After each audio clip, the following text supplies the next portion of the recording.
起的欧洲防空和导弹防御会议19号在巴黎航展期间举行。法国总统马克龙当天在巴黎荣军院会见欧洲多国国防部长，讨论欧洲防空问题。会上，马克龙呼吁欧洲国家在空域防御方面寻求更多独立性，并主张不要过度依赖美国。马克龙呼吁欧洲发展自己的防空系统，传递出怎样的信号？与他多次提及的欧洲战略自主是否一脉相承？来看详细分析。据美联社报道，此次欧洲防空和导弹防御会议共有20个欧洲国家的防长和其他代表参加。马克龙在会上发表了闭幕演讲，为欧洲应制定独立的保卫领空战略给出了充分理由。他还敦促欧洲国防设备制造商建立独立的军事系统，并将生产转移到欧洲大陆。马克龙透露，几个欧洲国家已签署一份意向书，将联合采购由法国欧洲导弹集团制造的西北风防空导弹系统。Premier, c'est la signature d'une lettre d'intention entre France, Belgique, Chypre, Hongrie et Estonie pour l'acquisition commune de missiles Mistral. C'est un très bel exemple de coopération souveraine des Européens sur d'ailleurs une gamme qui est tout à fait pertinente et qui n'était pas assez couverte. 马克龙表示，防空问题首先是一个战略问题。他以俄乌冲突为例指出，在乌克兰发生的一切告诉我们，我们只能给基辅我们拥有的和生产的东西。来自欧洲之外的援助将很难把控，这受制于时间表、优先事项，有时甚至是第三国的批准。马克龙继而指出，长远来看，欧盟需要有战略自主权，而不是通过北约只依赖美国。实现这一目标的关键是建立欧洲国防工业，并在欧盟内部采购。那么这件事情，我说从法国的角度来讲，当然是绝对正确的啊，因为我们讲法国方面一直以来也是强调，或者说至少是在鼓吹欧洲的这种防卫的自主。虽然07年法国回到了北约体系，但是这种在北约内部，法国方面一直以来也希望扮演一个相对独立的欧洲的领导者的这么一个角色。深圳卫视注意到，马克龙政府自上台以来就一直将欧洲防务建设作为其优先事项。2017年，法德推动25个欧盟成员国达成永久结构性合作的国防安全协议。2018年，法国提出欧洲干预倡议，呼吁建立真正的欧洲军队。值得一提的是，马克龙在2019年接受英国《经济学人》杂志采访时，甚至表示，世界正在见证北约的脑死亡，以此表达对现有欧美防务合作机制的不满。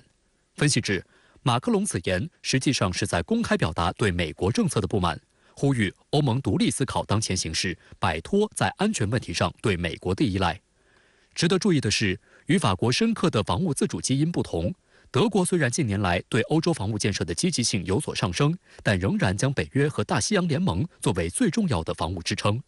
在马克龙呼吁欧洲发展自己的防空系统的同时，德国却主张从欧洲以外地区联合采购防空系统。德国防长皮斯托留斯就称，法国总统马克龙的欧洲防空计划不能令德国信服。Also die Auffassung von Macron scheint die zu sein, wir sind nicht so in Eile, dass wir jetzt auf Brückentechnologien setzen müssen, sondern wir können warten, bis das fertig ist, was wir in Europa entwickeln. Davon sind wir und etliche andere nicht überzeugt. 深圳卫视注意到，德国去年10月启动欧洲天空之盾倡议，有17个欧洲国家参与，但法国、意大利、波兰不在此列。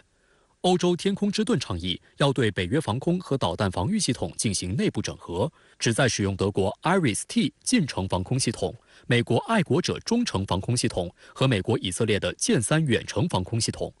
德国曾为法国加入该倡议打开大门，将法意联合制造的 MAMBA 防空系统添加到该倡议成员可用的防空系统列表中，但法国拒绝加入。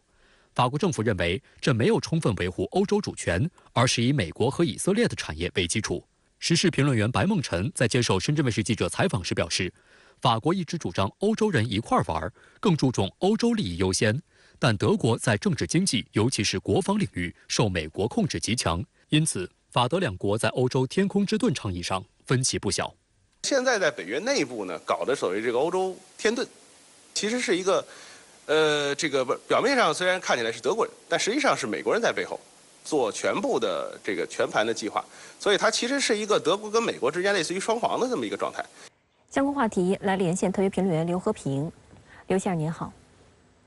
法国总统马克龙呼吁欧洲国家在领空防御问题上加强独立性，而不是过度依赖美国。对此您怎么看呢？在此前的评论中，我曾经反复说过，近年来西方世界正在出现裂痕，其典型的表现就是欧洲大陆国家跟以盎格鲁撒克逊人为主体的建立的英美等国家的矛盾与分歧正在进一步加深。马克龙呼吁欧洲国家在安全防卫上实现战略自主，表面上看来是要让欧洲摆脱对于北约的依赖，但本质上这是为了摆脱对于英美的依赖。不过值得注意的是，若干年前马克龙发出这一呼吁的时候，还能够得到不少欧洲国家的响应，而这一次引发的关注与回应却是少了很多。这背后的原因就在于，一是因为1年前爆发的俄乌战事，不仅使得欧洲战略自主的势头被打断了，而且眼下是自从冷战结束以来，欧洲在安全上对美国最为依赖的时候。绝大多数欧洲国家，尤其是中东欧国家担心，这个时候提出欧洲战略自主，一旦美国撂挑子，谁来带领欧洲应付当前的危局？法国能否承担得起这个重任？二是因为当前俄乌战事正处于焦灼状态，乌克兰的大反攻进展得并不顺利，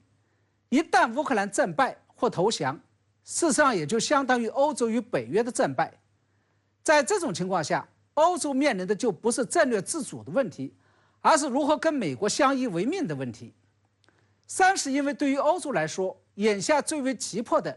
是以法德为首的老欧洲跟以波兰等中东欧国家为首的新欧洲之间的分裂问题。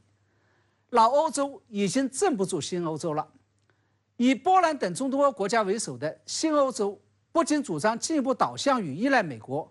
而且对法国等国家越来越不信任。